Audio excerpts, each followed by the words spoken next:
Alright, Happy New Year to you. This is my first video of 2015, and what we're going to do here today is change out the filter on my oil tank to my oil-fired boiler. First thing you're going to want to do is shut your power off to your boiler or your furnace. And then you're going to need some kind of a catch pan. I'm using a paint tray here. And the reason being is mine's really close to the floor, and I need to be able to catch all the oil that's going to drain back. Okay, the next thing you're going to need to do is close this Firomatic valve. And remember, this is actually reverse thread, so when you'd normally be tightening, you're actually winding this out. And you should feel tension. I have had them stick before, so you might want to kind of give a push down on the threaded stud, and sometimes they just stick. So, okay, so that actually is a mechanism that if this were to be in a fire, this will basically, there's a piece in there that will melt, and that'll spring load, it'll collapse down. So, all right, next we're going to need a 5/8 inch socket or wrench to get this bolt off, and there is a threaded piece underneath here. If this begins to spin, then you can grab a hold of that. Mine happens to be 1/2 inch, so the sizes may vary a little bit. So let's go ahead and wind this thing out. Let me get the camera position where I don't get oil all over it.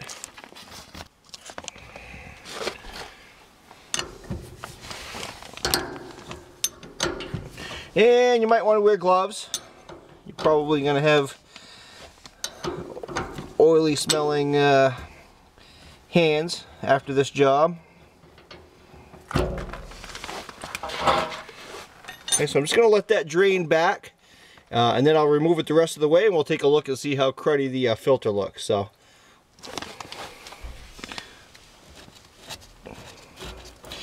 you can see I did decide to grab some gloves here.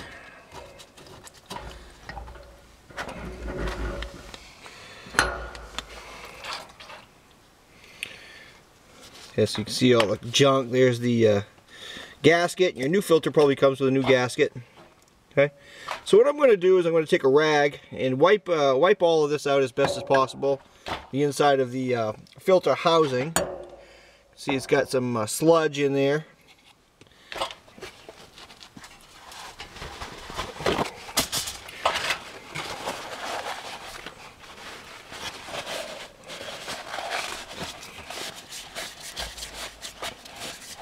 Just try not to touch the camera here. I don't want my camera smelling like kerosene or oil. And there's that threaded piece on the bottom I was talking about.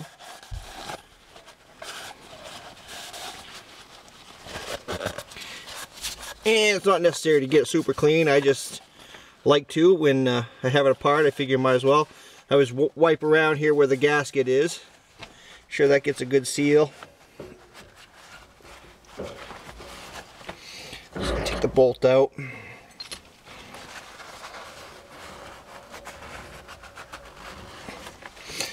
Okay, the new filter I got looks a little different. It's only $3. That's what this one looks like. Comes with a new gasket.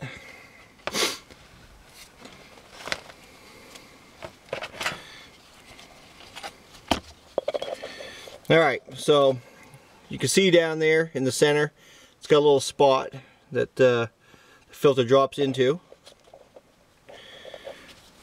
And what I like to do is take a little bit of oil, I'll put the gasket on here, and I like to have a little bit of oil and just kind of rub it around on the gasket where it seats. It meets up against the top.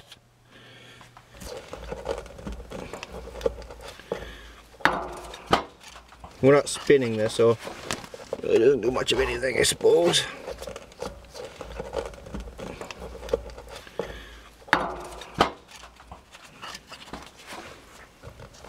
That's got to go up in there.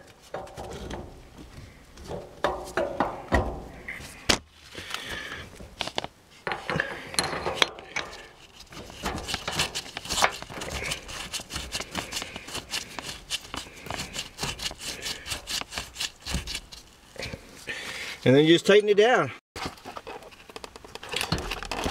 Okay, once you get that nice and tight, you don't have to go gangbusters on it. What you're going to want to do is open up your Firomatic valve here. And again, remember it's reverse thread, so it's like you're removing a bottle cap, say. And you should feel the spring tension. And then you're going to want to watch for leaks. Okay, you're going to have to get your furnace going, you're more than likely going to have to bleed it. And your burner probably has a bleeder valve on it. You'll need to start it. Sometimes you've got to go through that process a couple of times. They vary, so follow the instructions for your specific burner. And then I usually come back and just check for leaks. So there you go. Hopefully this video has been helpful. If you haven't hit that subscribe button and you find these kind of videos helpful, go ahead and do that. I hope everyone has a great year, and I plan to put out some new videos soon. And thanks for watching. Have fun.